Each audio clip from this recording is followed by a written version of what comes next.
Selamat pagi Bu Agnes dan teman-teman. Kami dari kelompok 9 ingin mempresentasikan serta memaparkan mengenai hasil kerja kelompok kami mengenai komparasi dari International Early Years Curriculum serta standar nasional PAUD yang ada di Indonesia.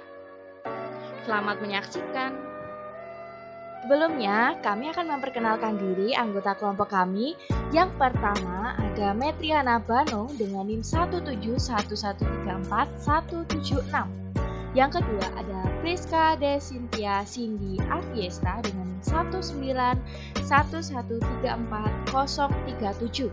Yang ketiga ada Linda Krismantari dengan NIM 191134187. Selamat menyaksikan. Sebelum kelompok kami akan menjelaskan mengenai presentasi hari ini, kita akan memaparkan mengenai timeline presentasi. Yang pertama, kita akan membahas mengenai International Early Years Curriculum, di mana apa saja yang akan dibahas dari kurikulum tersebut. Kemudian ada standar nasional PAUD di Indonesia. Apa saja standar nasional PAUD yang ada di Indonesia? Nanti kita akan bahas bersama-sama. Yang ketiga ada kesimpulan, serta kita akan membahas mengenai komparasi dari kedua kurikulum tersebut, kurikulum International Early Years dan standar nasional PAUD di Indonesia. Selamat menyaksikan. Yang pertama, kita akan membahas mengenai International Early Years Curriculum. Kira-kira apa saja yang akan dibahas di dalam International Early Years Curriculum ini? Mari kita akan sama-sama menyimak presentasi dari kelompok 9. Kita akan memasuki pada pokok bahasan yang pertama mengenai untaian pembelajaran yang ada pada IPC for Early Years. Ada 2 fase untaian pada pembelajaran, kemudian ada 4 untaian pembelajaran. 2 fase ini yakni ada fase A dan fase B, di mana fase A menggambarkan pengalaman belajar yang ditargetkan pada tingkat awal perkembangan pada anak usia dini. Yang fase B yaitu menggambarkan pengalaman belajar yang memberikan banyak tantangan. Di sini ada 4 untaian pembelajaran. Untaian yang pertama yaitu mengenai kemandirian dan saling ketergantungan, di mana fokus pada pengembangan pribadi, sosial, dan emosional pada anak. Kemudian ada untaian 2 pada IPC for Years, yaitu mengenai berkomunikasi, di mana di sini anak akan dikembangkan keterampilan berkomunikasi seperti bahasa, literasi, kemudian matematika awal, kemudian TIK, seni, dan ekspresi, serta kreativitas. Kemudian ada untaian yang ketiga mengenai menanyakan. Di sini fokus pada pengembangan keterampilan penyelidikan melalui jelajah orang dan dunia. Yang keempat ada untaian hidup sehat dan kesejahteraan fisik, di mana fokus pengembangan pada sikap positif terhadap kesehatan, perawatan diri, serta aktivitas fisik. Yang kedua, kita akan membahas mengenai hasil pembelajaran. Di sini, hasil pembelajaran yang digunakan yaitu untuk mendukung praktik pengajaran reflektif dan membantu membimbing pembelajaran serta perkembangan anak. Kemudian, ada gabungan dari untaian pembelajaran dan hasil pembelajaran, yaitu pusat dari perjalanan belajar setiap anak dan digunakan untuk mengevaluasi apa yang telah dialami, apa yang telah dipelajari, serta kemajuan yang dicapai oleh anak-anak. Berikutnya kita akan membahas mengenai jenis pembelajaran pada IPC for Early Years. Ada 3, yaitu ada pengetahuan atau knowledge, kemudian ada keterampilan atau skill, dan yang ketiga ada pemahaman atau understanding. Nah, di sini pengetahuan mengacu pada informasi faktual yang dimiliki anak. Konten pengetahuan pada IPC for Early Years. Kemudian yang kedua ada keterampilan atau skill. Di sini apa saja yang dilakukan oleh anak, keterampilan apa saja yang sudah dipelajari, Misalnya, keterampilan berkomunikasi, keterampilan bertanya jawab, seperti itu. Kemudian ada pemahaman. Pemahaman yang dimiliki seperti membuat sebuah makna. Jadi di sini anak-anak bisa memahami mengenai pengetahuan, keterampilan, serta pengalaman. Nah, di sini memberikan pengalaman yang berbeda untuk memperdalam pemahaman anak. Berikutnya, mengenai kemajuan pembelajaran IPC for years dari usia 2 sampai 5 tahun. Ada 8 unit pembelajaran yang telah dikembangkan di sekitar proses yang mendukung cara-cara di mana anak belajar dari paling baik usia 2 sampai 5 tahun. Setiap satuan pembelajaran berlaku untuk semua peserta didik yang berusia 2 sampai 5 tahun. Proses pembelajaran yang ada pada IPC for years. Di sini ada 6 tahapan. Ada yang pertama yaitu entry point. Yang kedua ada capturing curiosity. Yang ketiga ada enable the environment. Yang keempat ada the big picture. Yang kelima ada explore and express. Yang keenam ada exit point.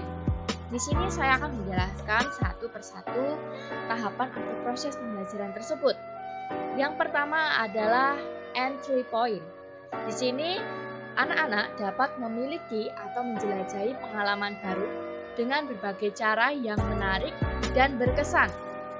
Jadi, entry point ini sebagai titik awal atau awal dari sebuah proses.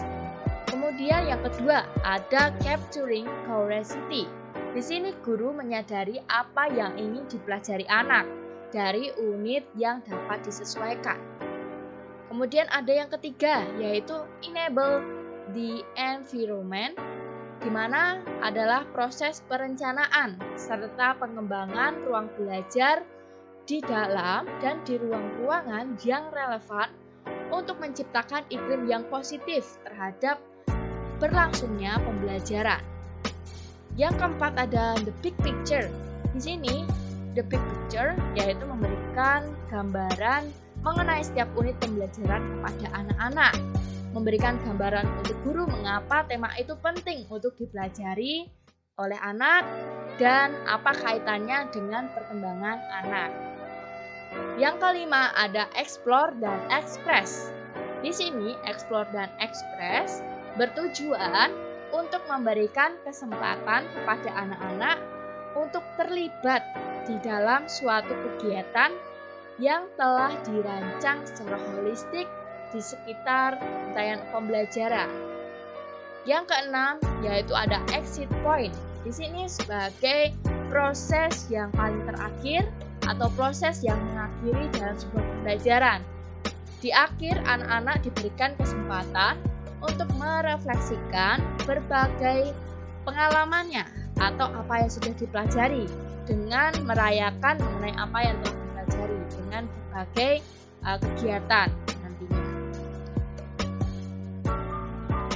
Kita akan memasuki mengenai pendekatan International Early Years Curriculum untuk penilaian pembelajaran. Di sini bahwa International Early Years Curriculum telah dirancang untuk membantu anak serta membantu guru untuk belajar secara menyenangkan serta efektif. Karena anak-anak belajar dari pengalaman, maka pembelajaran yang dirancang itu harus menyenangkan serta bermakna untuk anak. Nah, di sini guru akan menilai proses berkembangnya anak melalui sebuah pengamatan saat anak-anak sedang belajar atau saat proses pembelajaran sepanjang tahun. Nah, hal tersebut sangat penting untuk guru saat menilai karena dapat digunakan untuk merefleksikan suatu pembelajaran. Nah, selanjutnya saya akan membahas mengenai 9 landasan International Early Year Curriculum atau disingkat IEYC untuk meningkatkan pembelajaran. Yang pertama, meningkatkan pembelajaran merupakan inti dari IEYC dengan kurikulum yang dirancang. Nah, definisi pendidikan kerja lapangan tentang pembelajaran adalah belajar merupakan proses memperluas dan mengkonsolidasi koneksi saraf kita saat kita memperoleh pengetahuan, mengembangkan keterampilan, dan memperdalam pemahaman kita. Yang kedua, IEYC meninjau secara teratur karena penelitian tentang otak memperdalam pemahaman seputar pembelajaran. Yang kedua, dimensi pembelajaran pribadi dan internasional IEYC menciptakan visi bersama tentang jenis orang yang kami bantu kembangkan. Nah, segala sesuatu yang dilakukan sekolah dibangun di atas visi dan misi bersama. Yang kedua, 8 IEYC personal dan tujuan pembelajaran internasional harus menjadi dasar dari visi bersama sekolah. Yang ketiga, kegiatan pembelajaran di unit pembelajaran IEYC dirancang untuk guru untuk menerapkan pendekatan kelas mereka sendiri untuk mencapai visi bersama pengaturan sekolah atau tahun awal. Nah, landasan ini membantu sekolah untuk membangun konsistensi dan menjelaskan kepada orang lain cara di mana pembelajaran dan pengajaran berlangsung dalam konteks mereka. Yang keempat, pengembangan pikiran internasional dan dimensi internasional merupakan inti dari pedagogi IEYC. Nah, dengan landasan ini akan membuat keterikatan pada anak yang aman dengan orang dewasa sehingga mereka siap untuk menjelajahi dan memahami dunia sekitar mereka. Yang kelima, IEYC mendorong peserta didik untuk mengembangkan pengetahuan, keterampilan, pemahamannya melalui pemberian hasil belajar untuk setiap untayan pembelajaran di unit pembelajaran IEYC. Pengetahuan, keterampilan, dan pemahaman penting dalam perkembangan pembelajaran anak-anak. Nah, ketiga jenis pembelajaran ini dibahas melalui 4 helai pembelajaran IEYC dan didorong melalui pengalaman pembelajaran dan hasil pembelajaran. Yang keenam, IEYC mendorong keterlibatan dan kesenangan dalam pengalaman belajar berkualitas tinggi yang mendukung dan memperluas pembelajaran dan pengembangan. Nah, IEYC ini mendukung pedagogis berbasis permainan. Melalui bermain, anak dapat saling memahami dunia sekitar mereka, atau anak harus bisa memimpin atau mengikuti permainan sesuai dengan keinginannya. Yang ketujuh, proses pembelajaran IEYC meningkatkan pembelajaran. Yang pertama, bagian ini merupakan bagian sentral dari IEYC. Yang kedua, proses pembelajaran IEYC terlihat di setiap kelas, dengan judul unit terlihat jelas dan penunjuk arah di mana peserta didik dapat berada dalam proses pembelajaran. Yang kedelapan, IEYC menggunakan tema yang menghubungkan pengalaman belajar yang holistik. IEYC ini didasarkan pada studi unit pembelajaran di sekitar tema. Yang kedua, terdapat banyak unit pembelajaran, menarik dan relevan secara global, masing-masing mempunyai hasil belajar tersendiri. Yang kesembilan, IEYC memandang penilaian dan evaluasi sebagai alat untuk meningkatkan pembelajaran. Nah, IEYC ini berfokus pada penilaian yang meningkatkan pembelajaran. Jenis penilaian ini merupakan bagian dari integral dalam cara kita mengetahui apakah pelajar telah mempelajari apa yang direncanakan untuk mereka pelajari dan sangat penting untuk dapat merencanakan masa depan mereka. Berikutnya saya akan membahas mengenai lampiran. Yang pertama, strand 1 mengenai kemandirian dan saling ketergantungan. Pada aspek pengetahuan, berisi mengenai diri sendiri sebagai individu yang unik. Yang kedua, mengenai persamaan dan perbedaan orang yang dikenal. Yang ketiga adalah perayaan dan tradisi. Kemudian pada aspek keterampilan, berisi mengikuti rutinitas, menyampaikan ide dan ekspresi, serta mengatur emosi. Nah, berikutnya strand 2 mengenai berkomunikasi melalui berbicara dan mendengarkan. Hasil belajar yang dicapai, yang pertama, pengetahuan dan pemahaman mengenai penyampaian makna, apa yang telah dibacakan, apa yang telah mereka baca.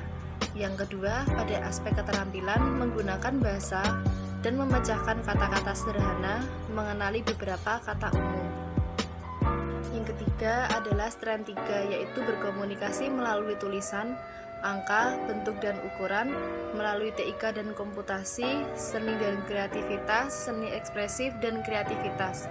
Hasil belajarnya, yang pertama, pengetahuan dan pemahaman mengenai hubungan antara bunyi huruf dan kata-kata tertulis.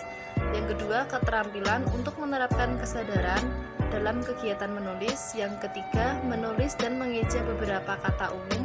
dan sederhana.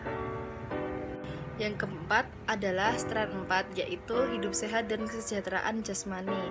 Strand 4 ini membahas mengenai kesehatan dan perawatan diri serta kesejahteraan fisik. Hasil belajarnya pada tahap pengetahuan yaitu pentingnya makan sehat dan aktivitas fisik, bagaimana agar tetap aman. Yang kedua, keterampilan untuk menjaga kebersihan dan kebutuhan pribadi, menunjukkan kontrol dan kepercayaan diri. Selanjutnya, kita akan memasuki pada pembahasan IPC for Early Years. Nah, di sini ada 4 poin, yaitu filosofi kurikulum IPC for Early Years, kemudian ada tujuan kurikulum, ada proses pengembangan, serta evaluasi atau asesmen pembelajaran. Nanti kita akan bahas bersama. Dan di akhir presentasi nantinya juga akan membahas mengenai Standar Nasional PAUD Indonesia, apa saja filosofinya, tujuan, proses, dan evaluasinya. Yang pertama, kita akan membahas mengenai filosofi kurikulum IPC for Early Years. Jadi, International Early Years Curriculum ini sebagai tanggapan atas permintaan sekolah atau pengaturan tahun awal yang menggunakan kurikulum dasar internasional atau IPC dan ingin memasuki kurikulum internasional mandiri untuk pelajar dalam rentang usia awal, yaitu usia 2-5 tahun. Kemudian, bahwa kurikulum ini berpusat pada anak, yaitu pendekatan yang berpusat pada student center, di mana perkembangan anak yang memungkinkan anak untuk memiliki ide sendiri, kepentingan anak kemudian dimasukkan dalam sebuah perancangan. Yang ketiga, bahwa proses pembelajaran pada kurikulum ini menguraikan rute yang akan ditempuh dalam suatu unit. Kemudian berikutnya yaitu memberikan pendekatan yang holistik untuk pembelajaran dan pengembangan. Kita akan memasuki pada tujuan kurikulum IPC for Early Years, yaitu pada International Early Years Curriculum. Nah, tujuannya ini untuk membantu anak-anak dalam mengembangkan pengetahuannya atau knowledge, kemudian keterampilannya atau skill dan pemahaman, yaitu understanding, untuk mendukung perkembangan mereka di tahun-tahun awal, di mana guru harus mengetahui pengetahuan, keterampilan, kemudian peningkatan pemahaman apa yang perlu diajarkan, sehingga nantinya ide-ide anak itu sendiri dapat memahami arah mereka untuk menginginkan pembelajaran yang seperti apa. Ini saya akan menjelaskan mengenai proses pengembangan pada kurikulum International Early Years Curriculum ini. Nah, di sini ada materi dan strategi yang digunakan.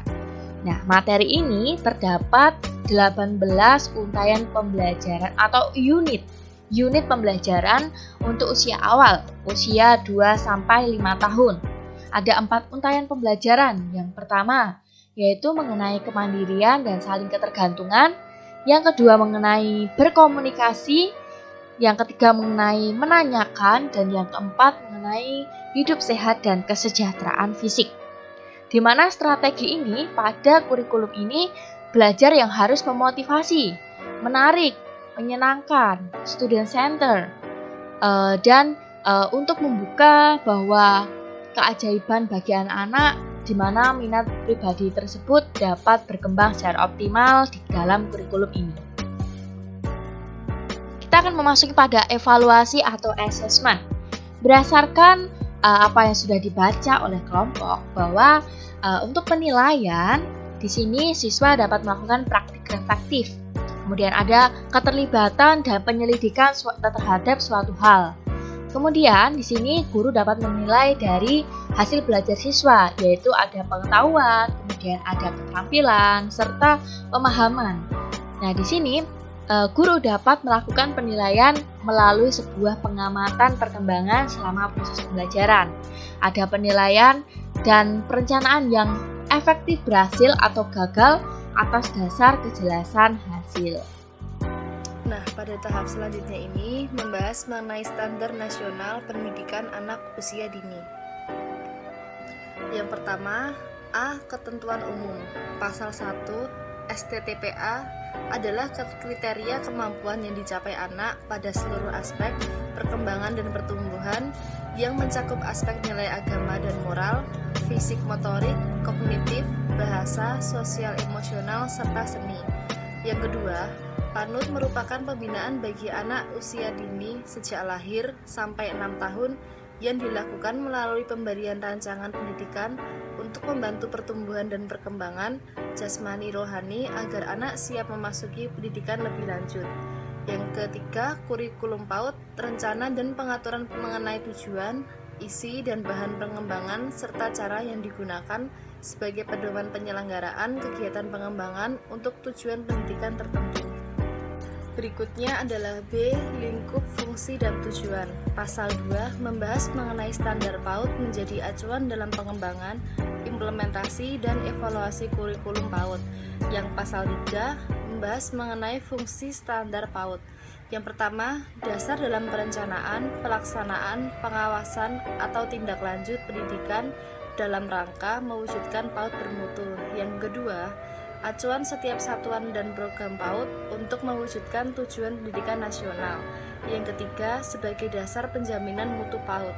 Nah, yang selanjutnya adalah pasal 4. Pasal 4 membahas mengenai tujuan PAUD. Tujuan PAUD yang pertama adalah mempersiapkan pembentukan sikap, pengetahuan, dan keterampilan anak. Yang kedua, mengoptimalkan perkembangan anak secara holistik dan integratif. Selanjutnya, saya akan membahas mengenai standar tingkat pencapaian perkembangan anak pasal 5. Yang pertama, STTPA digunakan sebagai acuan yang dipergunakan dalam pengembangan kurikulum PAUD. Yang kedua, STTPA terdapat juga kompetensi inti, yaitu tingkat pencapaian perkembangan anak pada akhir layanan PAUD. Yang ketiga, saya akan membahas mengenai tahapan usia pada STTPA. Yang pertama, tahap usia lahir sampai 2 tahun terdiri atas kelompok usia lahir sampai 3 bulan, 3 sampai 6 bulan, 6 sampai 9 bulan, 9 sampai 12 bulan, 12 sampai 18 bulan, dan 18 sampai 24 bulan. Yang kedua, tahap usia 2 sampai 4 tahun yang terdiri atas kelompok usia 2 sampai 3 tahun dan 3 sampai 4 tahun.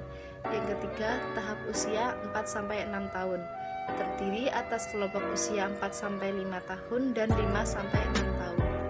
Nah, selanjutnya saya akan membahas mengenai standar isi. Yang pertama, program pengembangan yang disajikan dalam tema dan subtema disusun sesuai dengan karakteristik, kebutuhan, tahap perkembangan anak, dan budaya lokal. Yang kedua, tema dan subtema dilaksanakan melalui kegiatan bermain dan pembiasaan. Yang ketiga, lingkup perkembangan sesuai tingkat usia anak meliputi aspek nilai agama dan moral, fisik motorik, kognitif, bahasa, sosial dan emosional, dan seni. Selanjutnya adalah standar proses. Yang pertama, perencanaan pembelajaran. Perencanaan ini dilakukan dengan pendekatan dan model pembelajaran yang sesuai dengan kebutuhan karakteristik anak, budaya lokal.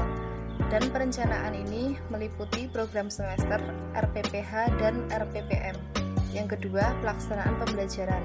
Pelaksanaan ini dilakukan melalui bermain secara interaktif, inspiratif, menyenangkan, konstekstual, dan berpusat pada anak untuk berpartisipasi aktif, serta memberikan keleluasaan bagi prakarsa, kreativitas, dan kemandirian sesuai dengan bakat, minat, dan perkembangan fisiknya. Nah, pelaksanaan pembelajaran ini meliputi kegiatan pembuka, kegiatan inti, dan kegiatan penutup. Yang ketiga ada evaluasi pembelajaran. Evaluasi ini mencakup evaluasi proses dan hasil pembelajaran yang dilakukan oleh pendidik untuk menilai keterlaksanaan rencana pembelajaran. Yang selanjutnya adalah pengawasan pembelajaran. Pengawasan ini dilakukan oleh kepala satuan atau program PAUD terhadap guru PAUD atau guru pendamping atau guru pendamping muda secara berkala minimum 1 kali dalam 1 bulan. Yang berikutnya adalah standar penilaian.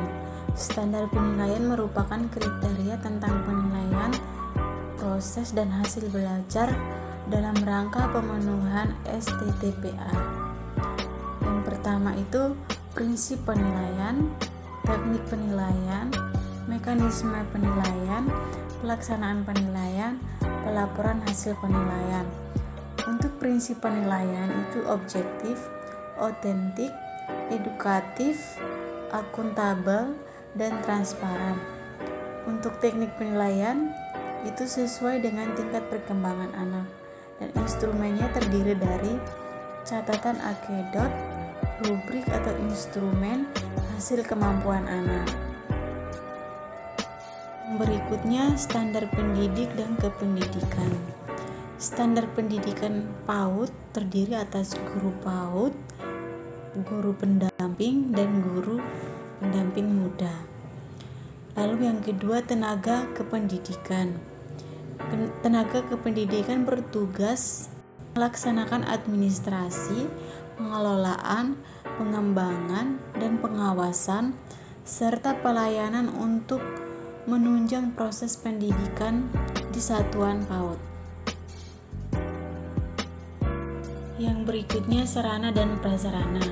Sarana dan prasarana merupakan perlengkapan dalam penyelenggaraan dan pengelolaan kegiatan pendidikan, pengasuhan, dan perlindungan anak di usia dini, disesuaikan dengan jumlah anak, usia, lingkungan sosial, dan budaya lokal, serta jenis layanan. Berikutnya, standar pengelolaan. Standar pengelolaan PAUD merupakan pelaksanaan yang mengacu pada standar isi, proses, pendidik dan tenaga kependidikan, sarana dan prasarana, serta pembiayaan.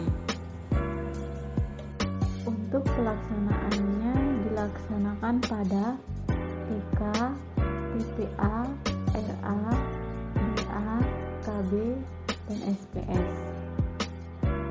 Untuk rentang usianya, usia 0 sampai 2 tahun itu untuk TPA, SPS, dan untuk waktunya 120 menit. Lalu yang kedua, usia 2 sampai 4 tahun untuk TPA, KB, SPS, rentang waktu 180 menit. Pertemuannya minimal 2 kali per minggu. Sedangkan yang usia 4 sampai 6 tahun itu untuk KB, TK, TPA, SPS, dan untuk waktunya 180 menit. Minimal 5 kali pertemuan per minggu. Yang berikutnya, standar pembiayaan. Standar biaya operasional dan personal. Biaya operasional digunakan untuk gaji pendidik dan tenaga kependidikan. Sedangkan biaya personal untuk biaya pendidikan dan yang dikeluarkan untuk anak dalam proses pembelajaran. Perkembangan kelompok usia lahir 0-12 bulan.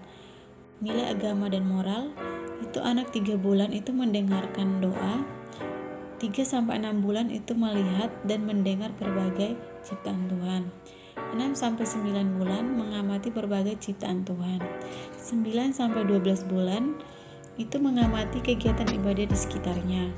Yang kedua, fisik motorik itu ada motorik kasar dan halus, kesehatan dan perilaku kesehatan. Kognitif, di sini anak mengamati lingkungan di sekitarnya, menunjukkan reaksi dan rangsangannya. Bahasa, mengeluarkan suara untuk menyatakan keinginan sebagai reaksi dan stimulaton.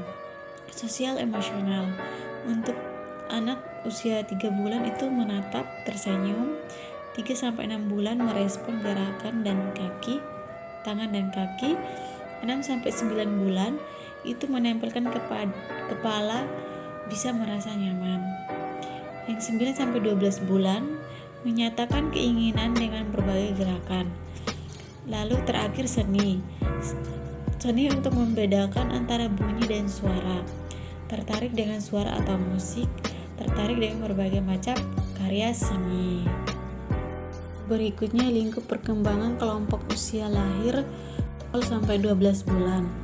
Untuk 3 bulan itu mendengar doa dan lagu. Yang 3-6 bulan itu melihat dan mendengar berbagai ciptaan Tuhan. 6-9 bulan itu anak mengamati berbagai ciptaan Tuhan. 9-12 bulan itu mengamati kegiatan ibadah di sekitarnya. Untuk fisik motorik, itu ada motorik kasar, motorik halus, kesehatan dan perilaku keselamatan. Untuk kognitifnya, itu mengamati lingkungan di sekitarnya, menunjukkan reaksi atas rangsangan. Untuk bahasanya, mengeluarkan suara untuk menyatakan keinginan atau sebagai reaksi atas stimulacon.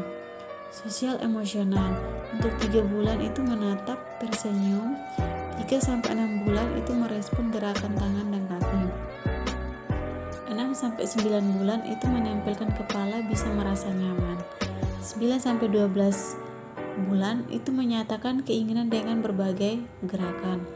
Untuk seni, mampu membedakan antara bunyi dan suara, tertarik dengan suara atau musik, tertarik dengan berbagai macam karya seni. Yang berikutnya lingkup perkembangan kelompok usia 2 tahun sampai 4 tahun. Untuk nilai agama dan moral, 2-3 tahun itu anak mulai meniru gerakan doa. 3-4 tahun mengetahui perilaku yang berlawanan. Untuk fisik motoriknya ada fisik motorik kasar, motorik halus, kesehatan dan perilaku keselamatan. Untuk kognitif itu belajar dan pemecahan masalah, berpikir logis, berpikir simbolik. Sosial emosional, untuk bahasa, mengungkapkan bahasa. Sosial emosional itu kesadaran diri, tanggung jawab diri dan orang lain, perilaku prososial. Untuk seninya, mampu membedakan antara bunyi dan suara, tertarik dengan suara atau musik, tertarik dengan berbagai macam karya seni, dan mencoba dan membuat suatu gerakan yang menimbulkan bunyi. Yang berikutnya lingkup perkembangan kelompok usia 4 tahun sampai 6 tahun. Untuk nilai agama dan moral, 4-5 tahun itu mengetahui agama yang dianutnya. 5-6 tahun itu mengenal agama yang dianutnya. Untuk fisik motorik itu ada motorik kasar, motorik halus, kesehatan dan perilaku keselamatan. Untuk kognitif, belajar dan pemecahan masalah, berpikir logis, berpikir simbolik.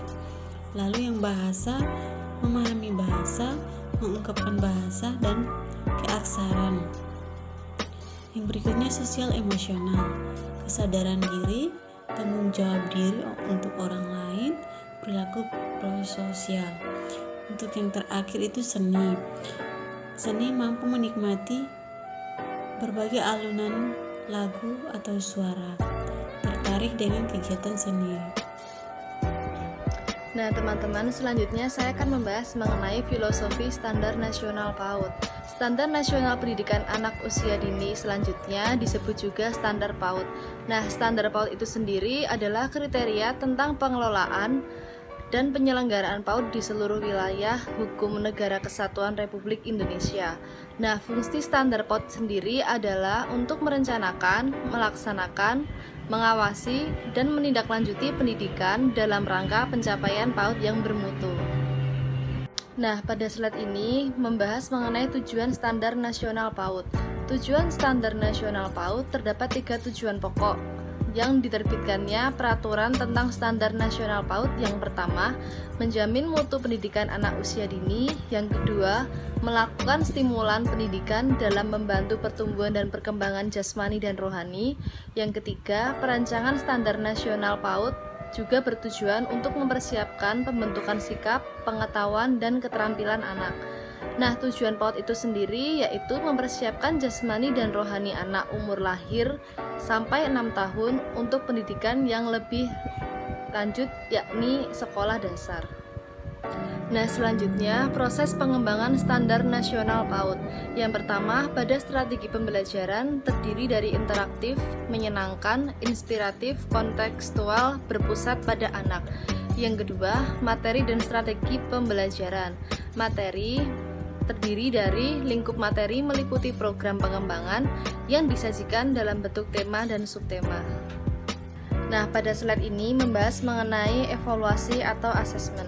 Yang pertama, pada strategi penilaian terdiri dari anekdotal, self-evaluation, description, observation, dan questioning parent. Yang kedua, penilaian terdiri dari mencakup prinsip edukatif, otentik, objektif, akuntabel, dan transparan yang dilakukan secara terintegrasi, berkesinambungan, dan memiliki kebermaknaan.